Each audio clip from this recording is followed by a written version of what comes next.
We ready? Yes.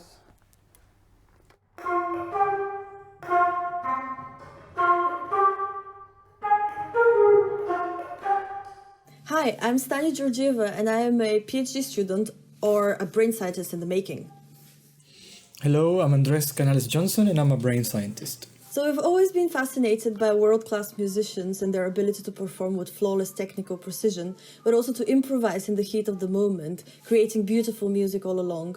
So we decided to set up an experiment with Pedro Eustache, a renowned flutist from the World of Hans Zimmer, in order to answer this one very simple question of what happens in the brain differently when these creative modern-day geniuses like Pedro are playing from memory versus when they're improvising. So we choose Pedro Eustache because he has a very strong intuition about his experience as a musician. He has felt during his entire career that there are two completely different musical processes going on in his mind. One happening during the experience of playing something by heart, and another one, totally different, when he's improvising music. So we met with Pedro in November 2019 on the only night actually that he had off in a matter of weeks touring with the World of Hans Zimmer. And he invited us to his hotel room and generously basically shared his entire evening with us, performing for the experiment and telling us stories from his life and basically from his lifelong relationship with music. And the experience was just beyond words. So we set up an experiment in his room. It's an EEG experiment. EEG is a device that allows us to measure brain waves, and it's composed of many different sensors that sit on the head. And each sensor can actually capture the simultaneous activity of millions of neurons at the precision of like 1 millisecond.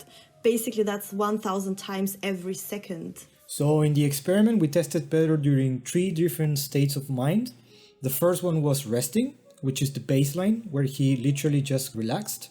The second one was playing music that he knows by heart, like those in his famous music soundtracks. And the third one was improvising music, where he created from scratch a solo out of 3 randomly selected notes. The idea was to compare the different brain patterns that are specifically associated with these 2 main states, playing music from memory and improvising. And we can only hope for the future that we can get more musicians like Pedro at his level to take part in this experiment and help us answer this question.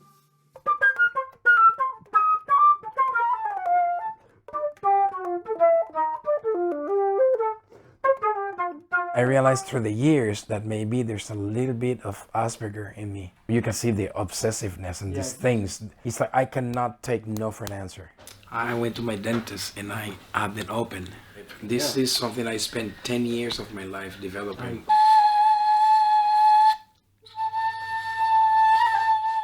One thing is the experience acoustically here with my actual ears.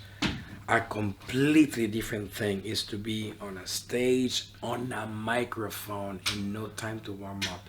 Pick up, they put this huge close up and light. And go. Play. Yeah. 12,000 people listening to you. Once you gave me the 3 notes, I can at will put myself in a state of mind, state of soul. That, okay, Lord, do your thing. Then I can hear. And I think every improviser does that. Yeah. God has allowed me the blessing and has put in my heart the way to develop a sensitivity to do that. I'm a follower of Jesus. I'm a Jesus freak. I literally feel that the Holy Spirit takes me and guides me. That's what I feel. I learned. I opened up to something that I believe potentially was there, but I had not access to that before. And that came when analyzing Mozart. Once you know the foundations of music, what music is made of. Yeah. It's like cooking. You know how to cook. You know. Exactly, because I've worked so hard on my cooking skills. Not just playing. Way deeper than that. It's to know the mechanics that make music happen. There's inhaling, there's exhaling, there's the heart. If you flatline, you're dead. Anything that for me is alive has to go and come back.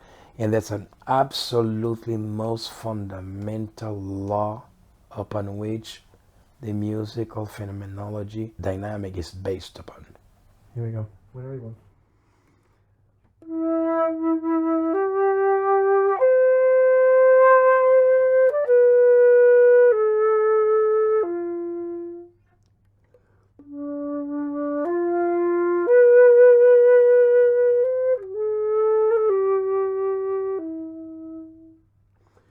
there is you. There is all this very, very masterful experience that you've built up so that that allows you to step out of the way, so to speak, because you're like automated all of this, so you don't have to be actively there, you can step out of the way. What is the role of the rest of us? The role of music defined by the greatest musician of all history of humanity without any doubt, Johann Sebastian Bach. He said that music exists to glorify God and to sublimate the human soul. That for me is the cross. It's a vertical reality, and there's a horizontal reality of people witnessing my going vertical. It blessed me to feel your reaction to what was happening. And if you do not respond like that, that might influence me, not in a good way, because that would make me doubt. Of course, I can experience this, and I do, all by myself, and it's a wonderful thing, and I just go vertical. And then the resonance is with myself.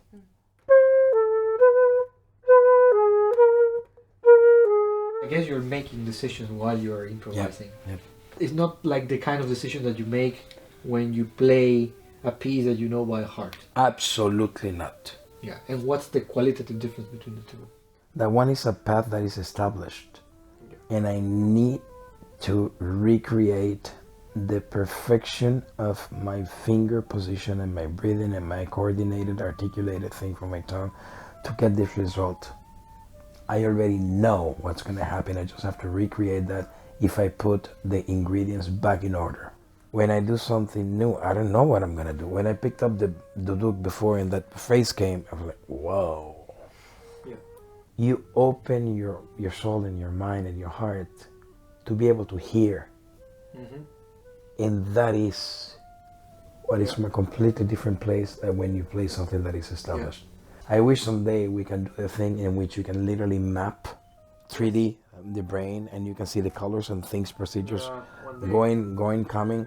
Because I will guarantee you that we will see that when I do something creative, it's completely different process.